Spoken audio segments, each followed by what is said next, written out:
여러분 안녕하세요. 해상운송론 제18강 해운중개업 두 번째 강의를 시작하도록 하겠습니다.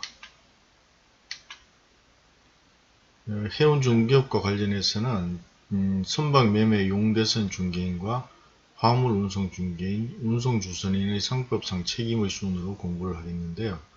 이번 시간은 화물운송 중개인에 대해서 알아보도록 하겠습니다. 화물운송 중개인에 대해서는 그 의의와 화물운송 중개인의 기능과 경제적 효용성, 또 각국의 화물운송 중개인 제도, 한국의 화물운송 중개인 제도의 순으로 알아보겠는데요. 이번 시간에는 의의와 화물운송 중개인의 기능과 경제적 효용성을 중심으로 공부를 하도록 하겠습니다. 먼저 그 의의에 대해서 알아보면요. 화물운송 중개업, 즉 프레이트 포워딩이라는 것은 대가를 받고 화주의 위탁을 받아서 운송인과의 사이에서 화물운송의 중개를 하는 사업을 화물운송 중개업이라 합니다. 우리 상법에서는 운송주선인에 의하여 영위되는 상행위로서의 운송주선을 업으로 하는 사업을 화물운송 중개업 또는 운송주선업이라고 하는데요. 이때 운송주선이라 함은 타인의 계산으로 자기의 명의로 운송계약을 체결하는 상행위를 얘기합니다. 해운법과 물류정책기본법상 일정한 요건을 갖추어 등록을 하여야 사업을 영위할 수 있기 때문에 이러한 사업을 하기 위해서는 해운법상의 요건 또 물류정책기본법상의 요건을 갖추어야 되고, 이러한 자들이 그 일정한 요건을 갖춘 자들이 운송주선업을 하려면 상법상의 권리와 의무가 따르게 된다, 이렇게 설명을 드릴 수 있겠습니다. 해운법에서는 해상여객운송사업, 해상화물운송사업, 해운중개업, 해운대리점업, 선박대여 및 선박관리업을 해운업으로 규정하고 있는데요. 이 중에서 해운중개업은 해상화물운송의 중개, 선박의 대여, 용대선 또는 매매를 중개하는 사업이다, 이렇게 규정을 하고 있습니다. 이 중 화물운송의 중개가 화물운송 중개업에 해당된다고 설명드릴 수 있겠죠. 또 물류정책기본법에서는 물류사업 중 화물운송의 주선을 물류서비스업으로 분류를 하고 있는데요. 이 법 제3조 물류사업의 범위에서는 해운부대사업으로 해운중개업을 열거하고 있습니다. 타인의 수요에 따라 자기의 명의와 계산으로 타인의 물류시설 장비 등을 이용하여 수출입 화물의 물류를 주선하는 사업을 국제물류주선업이라고 합니다. 앞에서 설명드린 상법상의 운송주선인과 그 운송주선업과 그 개념이 거의 같다고 볼 수 있겠죠. 국제물류주선업을 영위하기 위해서는 물류정책기본법에 따라 국토교통부 장관에게 일정한 요건을 갖추어 국토교통부 장관에게 등록을 하여야 합니다. 다음은 화물운송 중개인에 대해서 알아보겠습니다. 쉽게 얘기하면 화물운송 중개업을 수행하는 자를 화물운송 중개인이라고 하는데요. 화물운송의 중개를 하는 자, 이렇게 이제 한마디로 정의할 수 있겠습니다. 해운법상으로는 해운중개인에 해당이 되고요. 물류정책기본법상으로는 국제물류주선인에 해당됩니다. 또 상법상으로는 운송주선인에 해당되고, 실무에서는 이것을 보통 포워더 또는 프레이트 포워더라는 용어를 사용합니다. 복합운송인이라고도 얘기를 하고요. 사전적으로는 화주를 위하여 통관, 운송의 주선 또는 선복을 수배하는 등 운송 주선 업무를 하는 자로 정의가 되고요. 이들은 운송 주선만을 하기도 하고 그가 스스로 운송인의 지위에서 운송 책임을 지기도 합니다. 운송 책임을 지는 경우에 운송 주선인은 운송 수단을 보유하지 않으면서도 계약 운송인으로서 이행 운송인처럼 운송의 주체로서 기능과 책임을 다하게 됩니다.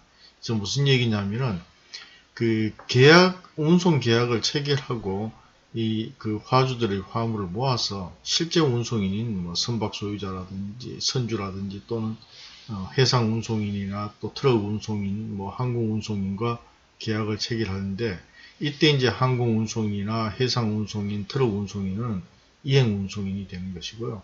그 프레이트 포워더, 즉 그 화물 운송 중개인은 계약 운송인으로서 역할을 하게 됩니다.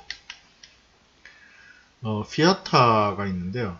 이 피아타에서는 이런 그 해상 운송, 화물 운송 중개인을 포워더라고 이제 표현을 보통 하고 있는데, 운송의 설계자라는 설명을 하고 있습니다.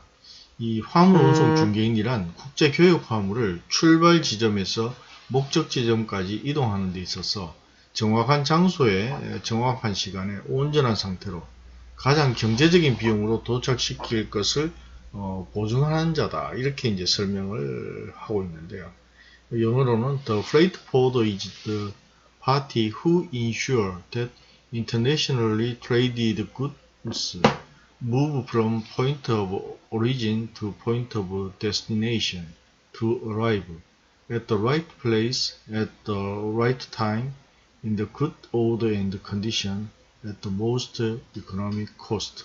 이렇게 표현을 하고 있습니다. 화물 운송 중개인은 freight forwarder, forwarding agent, shipping agent, shipping and forwarding agent 등 다양한 용어로 사용이 되고 있는데요. 이들을 총칭하는 용어로 freight forwarder라는 용어를 사용한다. 이렇게 보겠습니다.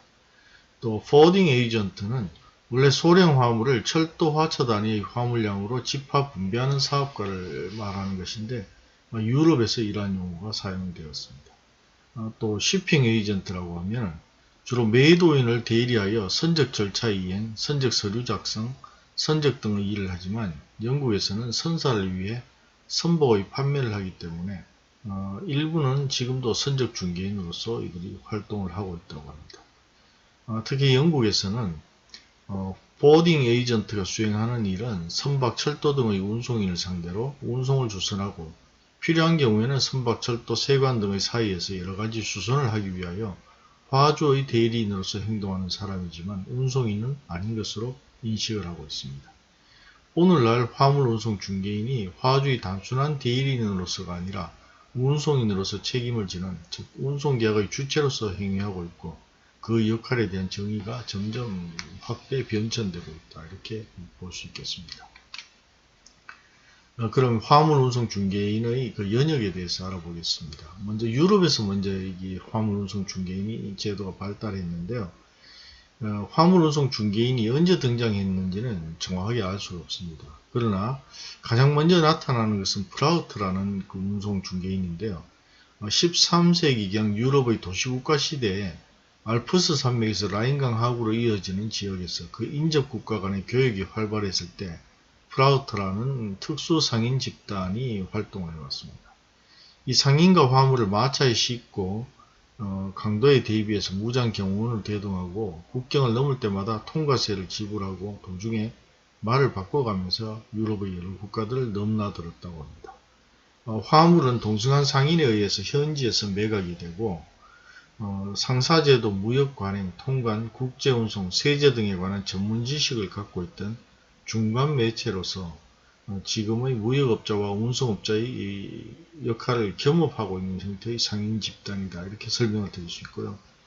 1600년경에는 프라우트가 독자적인 운송인으로 변모하게 되는데 이들은 잘 알고 있는 교역로와 교역 중심지를 중심으로 마차 행렬을 조직하여 운송 대리점을 설치하고 교역 중심지에 창고를 마련하고 운송 증권을 발행하는 이러한 방식을 사용을 했다고 합니다. 그 이후에 이제 스피디처라는 이제 그 운송 중개인, 즉 화물 운송 중개인이 이렇게 등장하는데, 이 프라우터 이후에 수차례 전쟁을 치룬 유럽은 18세기 말에 이르러 평화와 함께 안전한 교역로가 확보되었다고 합니다. 19세기 초 철도의 출현으로 운송 분야에서는 획기적인 발전이 이루어지는데요. 이때부터 화물 운송 중개인을 스피디처로 부르게 되고, 이 스피디처가 결국 화물 운송 중개인의 효시다. 이렇게 평가를 받고 있습니다. 그래서 앞에 이제 그 프라우터는 그 상인과 무역업자죠. 무역업자와 운송 중개인이 좀 이렇게 혼합되어 있는 분화가 되기 전 단계라면 스피디처에 오면은 운송 중개인의 역할로서 이렇게 좀 발전해서 분화됐다. 이렇게 볼 수 있겠습니다. 이러한 화물 운송 중개인의 역할은 유럽은 여러 개의 소규모 국가들로 구성되어 있었음에도 불구하고 기차가 인접 국가를 경유하는 것이 허용되지 않았습니다.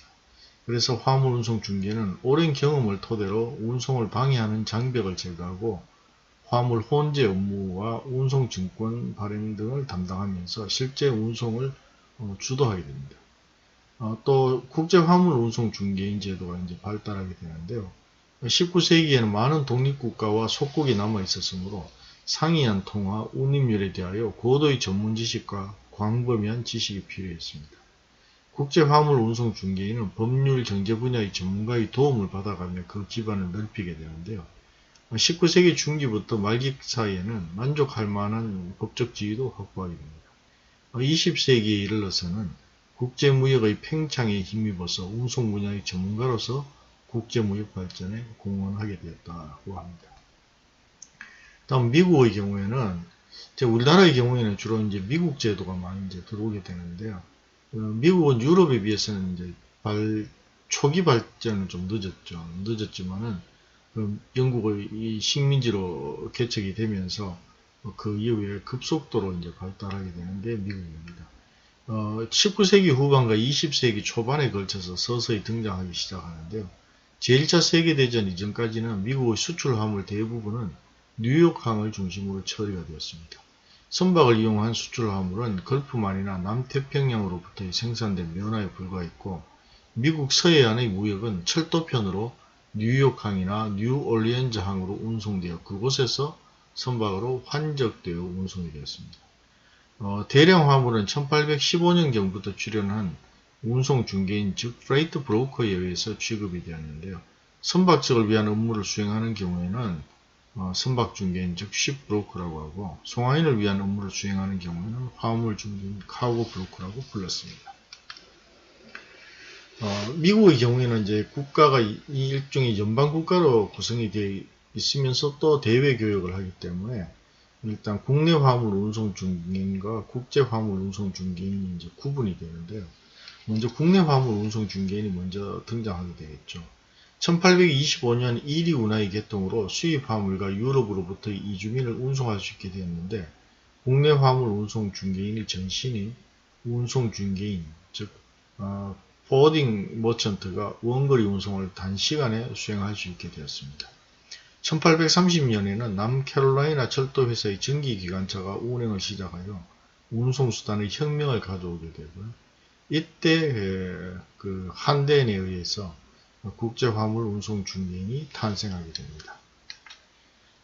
또 해운법을 제정하고 국제화물 운송 중개인 제도를 제도화하는데요. 해운산업을 육성하고 항구의 모든 세금, 용역 및 해운 업무를 규제할 목적으로 1916년 9월 17일 1916년 해운법 The Shipping Act 1916을 제정하게 됩니다.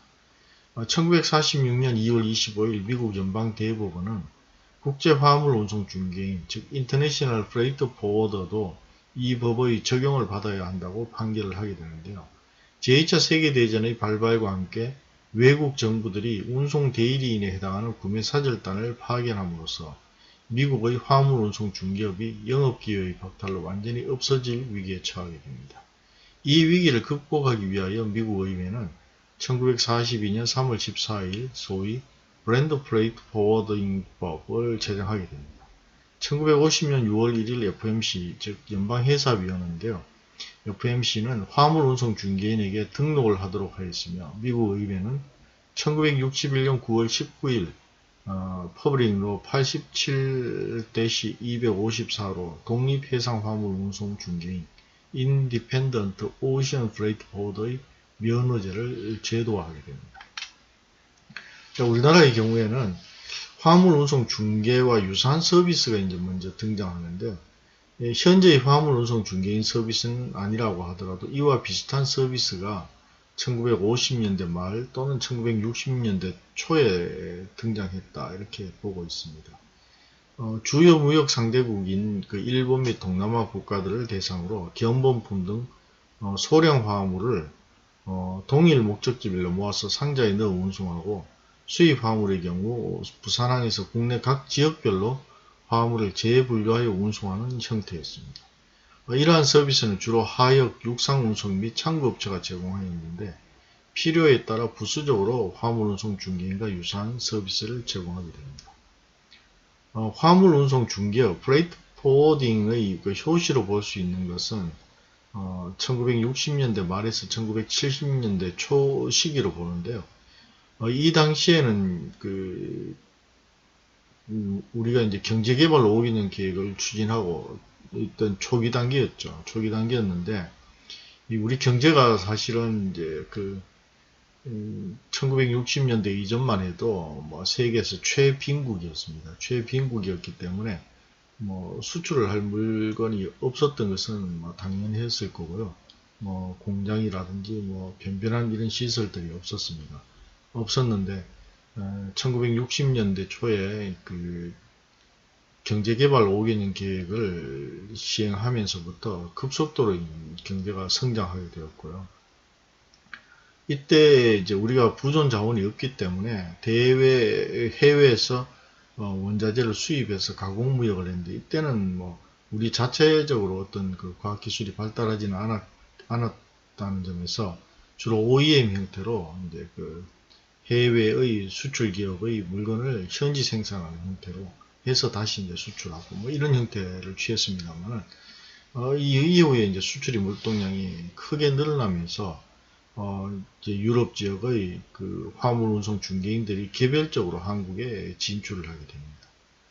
그렇지만 한국의 운송업자들은 뭐 기본적으로 물동량 자체도 작고 또 생산이 그렇게 아주 뭐 원활하다고 할까요? 경쟁력이 있는 건 아니었기 때문에 화물 운송 중개까지는 생각을 하지 못했습니다. 그래서 인식 부족으로 이것을 수용하지 못하고 대부분 외국 선사의 대리점 업체, 유럽의 화물 운송 중개인들의 대리인 역할을 담당하도록 화물을 지정해 줌으로써 화물 운송 중개인과 유사한 서비스를 시작하게 됩니다.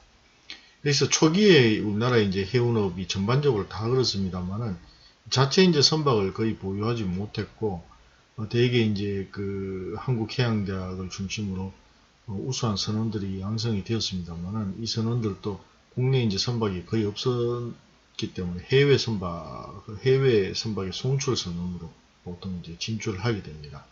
그랬다가 이제 우수한 선원들이 한국이 이제 수출 입국 정책을 취하면서 물동량이 좀 늘어나기 시작했죠. 늘어나기 시작하니까 결국 이제 한국의 화물을 관리하기 위해서 이러한 우수한 선장 출신들에게 선박회사가 현지 이제 대리점 형태 또는 프레이트 포워더의 역할을 맡기면서 이분들이 이제 초기 우리나라 해운업을 이렇게 좀 구축하게 되는 이러한 인적 자원으로서 크게 역할을 하게 됩니다.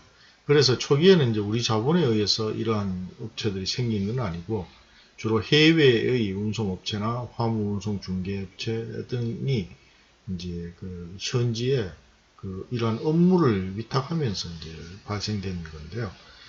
선박 대리점은 외국 선박 소유자의 업무를 대행하는 입장이기 때문에 화주의 운송 업무 대행을 주 업무로 하는 화물 운송 중개인과는 이해가 상충할 수밖에 없었습니다. 그래서 초기에 이제 저희들이 공부를 할 때만 해도 이게 좀 개념이 헷갈리게 되는 게, 이제 선박 대리점이 그런 역할도 겸하는 경우가 많았기 때문에 이런 개념이 좀 혼선을 가져오게 되어 있었습니다. 그러다가 1973년부터 독자적인 화물 운송 중개인이 출현하게 되었고요. 이후 수출입 물동량의 급격한 증가에 힘입어서 새로운 업종으로서 각광을 받으면서 차츰 업체가 늘어나게 됩니다. 이와 같이 이제 업체가 늘어나면서 화물 운송 중개업도 이제 법 제도화가 되는데요. 수출입 화물의 적기 운송이라는 당면 과제와 운송업계의 영업 질서 확립을 위한 화물 운송 중개업의 필요성을 인정하여 해상운송사업법을 제정을 하게 되고, 이 법에 의거하여 1976년 10월에 26개 업체에게 최초로 면허를 발급함으로써 화물운송 중개업이 정식으로 도입이 됩니다. 도입될 당시에는 면허제로 운영됐으나 1984년부터는 등록제로 전환이 되었고요. 등록제도 본래 의미대로 시행되지 않아서 신규 참여가 어려웠다 했는데, 이것은 이제 결국 등록제로 했지만은 굉장히 등록 요건을 엄격하게 적용을 함으로써 사실상 이제 면허제와 비슷해지는 거죠. 그래서 1987년 7월 1일부터 법에 의한 등록 기준만 갖추면 누구나 화물 운송 중개업을 영위할 수 있도록 하는 준칙제를 시행하게 됩니다. 복합운송의 주체로서 복합운송인의 정의나 자기에 관한 직접적인 규정은 없지만 화물운송 중개업은 자기 책임하에 국제 간 일관 운송을 이행하는 사업으로 규정이 됩니다.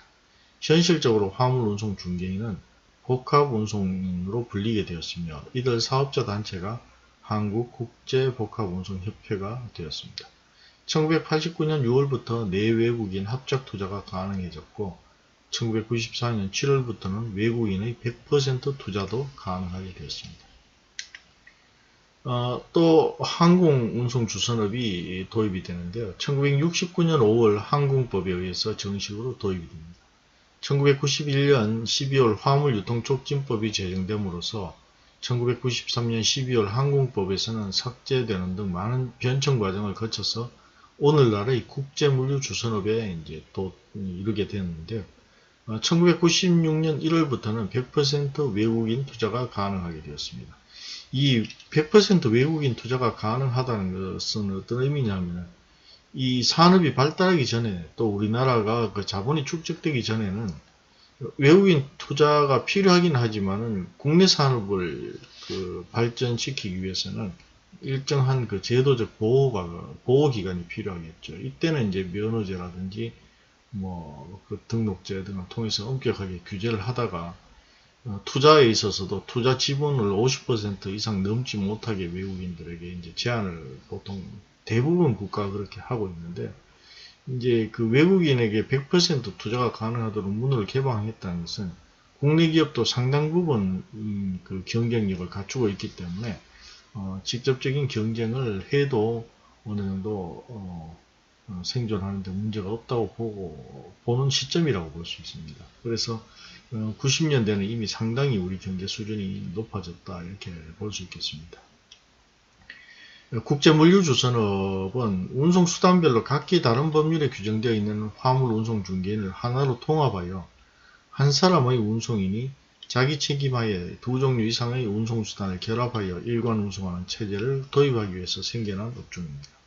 복합운송 주체에 관한 법령은 해운법, 항만운송사업법, 자동차운수사업법, 철도 소운송업법 등 각기 달리 규정되어 있었기 때문에 이들 법령의 합리적인 조정이 필요하다고 하겠습니다.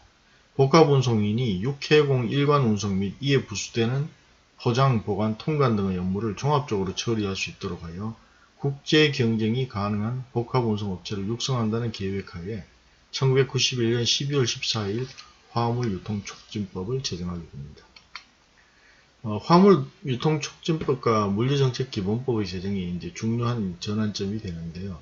화물운송중개인은 해운법과 화물유통촉진법에 의한 업종으로 이원화되는 결과를 초래했기 때문에 취급 업무가 유사함에도 불구하고 근거법률과 소관부처를 달리하여 정책 추진의 일관성 저하, 업종 간 이해 다툼, 이용화주의 혼란 등 많은 문제점을 노출하게 됩니다. 이러한 문제점을 들어서 한국국제복합운송업협회에서는 1994년 12월 양업종의 일원화를 건의하게 되고 그동안 많은 논의 과정을 거쳐서 1995년 12월 29일 화물유통촉진법이 개정 공포되어 1996년 6월 30일부터는 동법에 의한 복합운송주선업으로 일원화하게 됩니다. 1998년 12월 31일 화물유통촉진법 시행령 개정으로 복합운송주선업 등록기준 등 일부가 변경이 되어 시행이 되었고요. 1999년 3월 1일부터는 등록과 관련된 모든 업무가 건설교통부 장관으로부터 광역자치단체장에게 위임이 됩니다. 복합운송주선업은 다시 국제물류주선업으로 계층이 되었는데 이는 화물유통촉진법을 전부 개정하여 물류정책기본법으로 입법화했기 때문에 이에 따른 조치라고 하겠습니다. 또 그 화물운송주선인의 국제조직화가 이루어지는데요. 이것이 이제 피아타의 설립입니다. 1926년 비인에서 16개국의 화물운송중개인 협회가 화물운송중개인 대표기관으로서 국제적인 대표기관이죠. 피아타를 창설하게 되었고요. 우리나라도 1977년 9월 한국해상운송주선인협회가 피아타의 정회원으로 가입하게 됩니다. 다음은 화물운송 중개인의 기능과 경제적 효용성에 대해서 알아보도록 하겠습니다. 먼저 기능에 대해서 알아보면요. 이 첫째는 화주의 대리인 기능을 하게 됩니다. 적절한 운송수단을 선택하여 운송에 따르는 일체의 부대 업무를 처리해주는 전통적인 운송주선 기능을 한다. 이렇게 볼 수 있고요. 두 번째, 운송 주체의 기능을 하는데요. 그 복합 운송 시스템화에서 컨테이너 등의 운송 설비를 갖추고 집화, 분배, 혼재 업무를 행하는 운송의 주체로서, 즉 그 상법상으로는 운송 주선인의 개입권 행사라고 하는데요. 뭐 이러한 기능을 하게 됩니다. 업무 영역별로 나누면은 국내 화물 운송 중개형, 또 국제 화물 운송 중개형, 운송인형 이렇게 구분을 할 수 있겠습니다.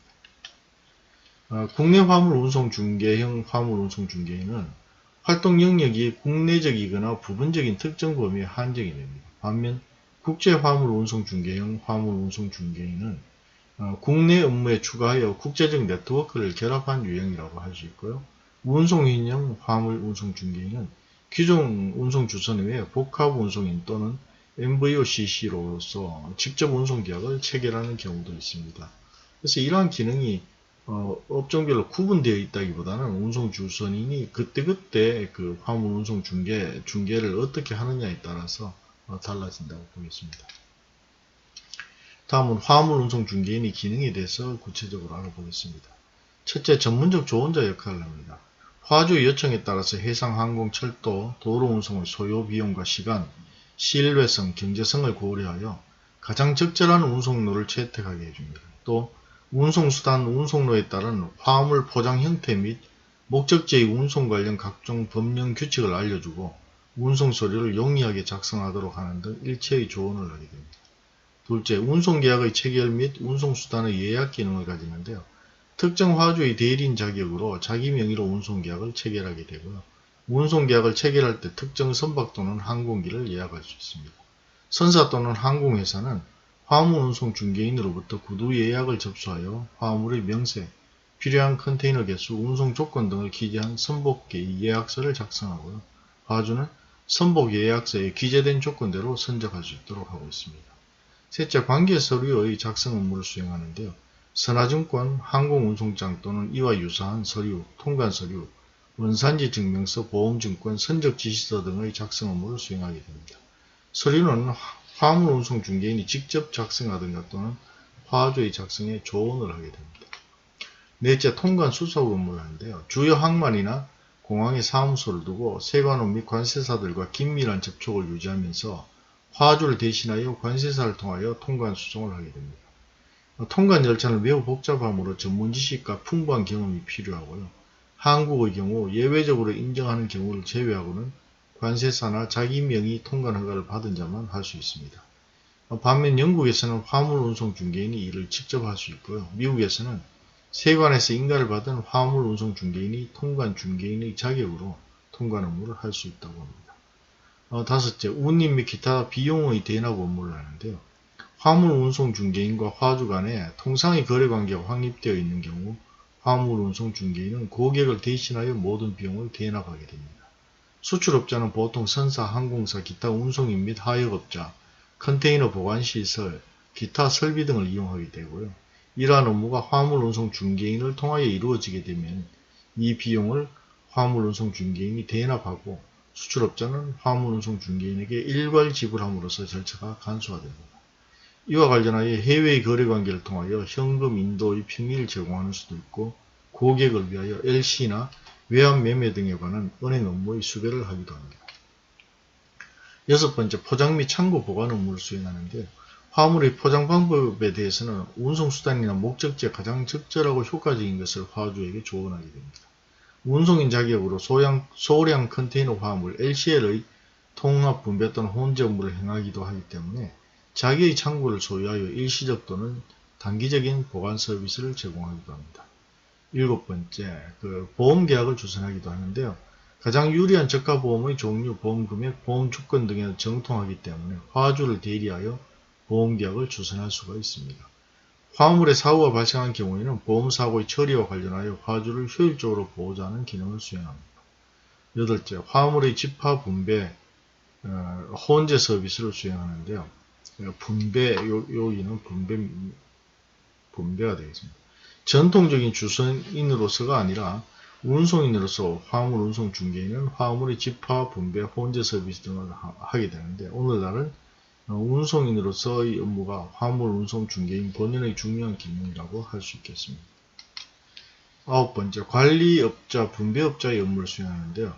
수화인을 위한 화물의 관리업자 및 분배업자로서의 기능을 하게 됩니다. 문전 운송의 전 과정에 걸쳐서 화물의 안전과 원활한 흐름을 도모하기 위해서 화주를 대신해서 이를 감시하는 일을 관리업자로서의 기능이라고 하는데, 대량으로 수입되는 화물을 일관하여 통관한 뒤 각지에 흩어져 있는 수화인에게 배송, 인도하는 일을 분배업자의 기능이라고 합니다.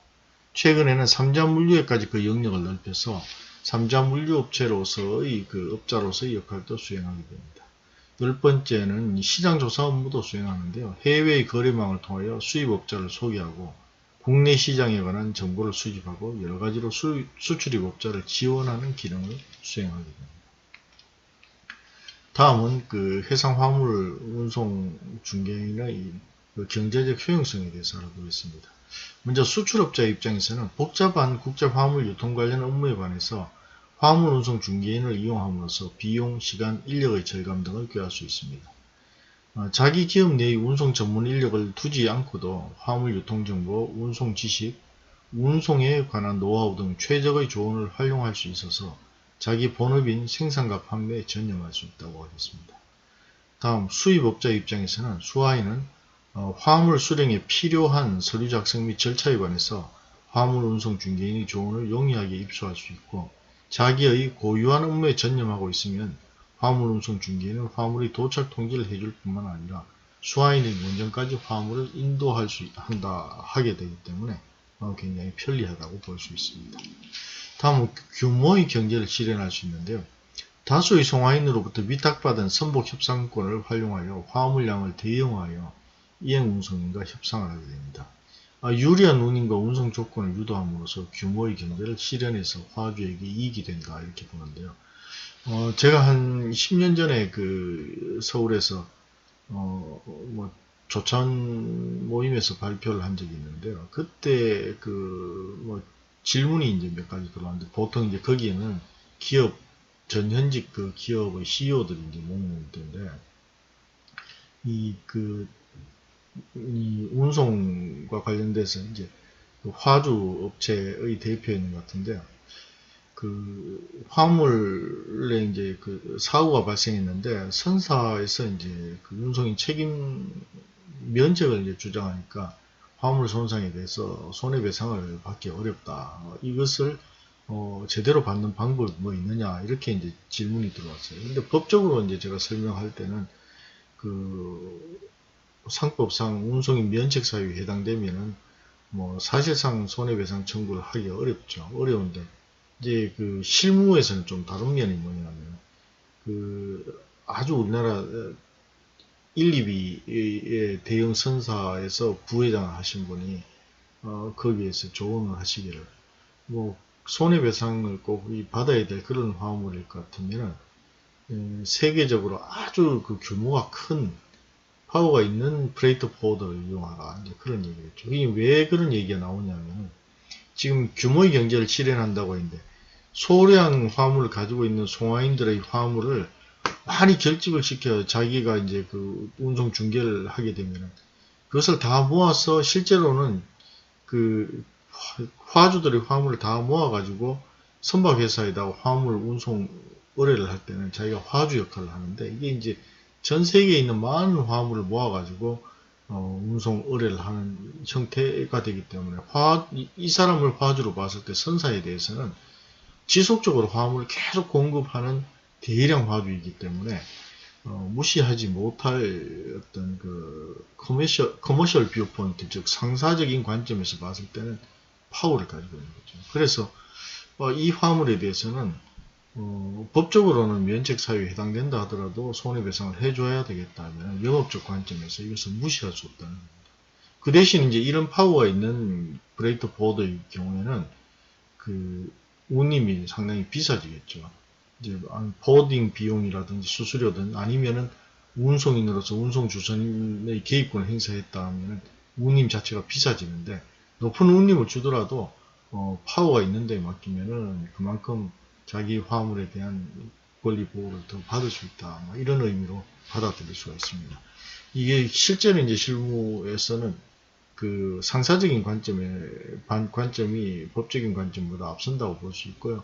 법적인 관점은 마지막 단계에서 어떤 이제 그 단절이 될 수도 있죠. 그 거래 관계가 그런 정도에서 봤을 때 어디가 한계다 하는 것을 분명히 보여주는 것이지만 지속적인 거래가 있다고 하면은 이제 거래 관계를 계속 유지하는 게 유리할지 여기서 포기를 하는 게 유리할지 이것을 이제 고려하기 때문에 결국 프레이트 포워더들 즉 그 해상 화물 운송 중개인의 규모가 크고 세계적인 이러한 프레이트 포워더들은 선박 회사나 항공 화물 운송인에 비해서 훨씬 그 우월적인 지위에서 지금 계약을 할 수 있습니다. 그것이 여기서 설명드리는 규모의 경제 실현으로 볼 수가 있습니다.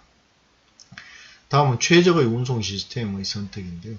수출입업자가 스스로 국제 물류 업무를 수행할 경우에는 각자 육상, 항만, 해상 등의 각 분야별 정보를 입수하여 포장, 보관, 하역에 관한 정보와 결합시켜서 수출입 상품의 물류 비용을 파악하는 데 많은 어려움이 있습니다.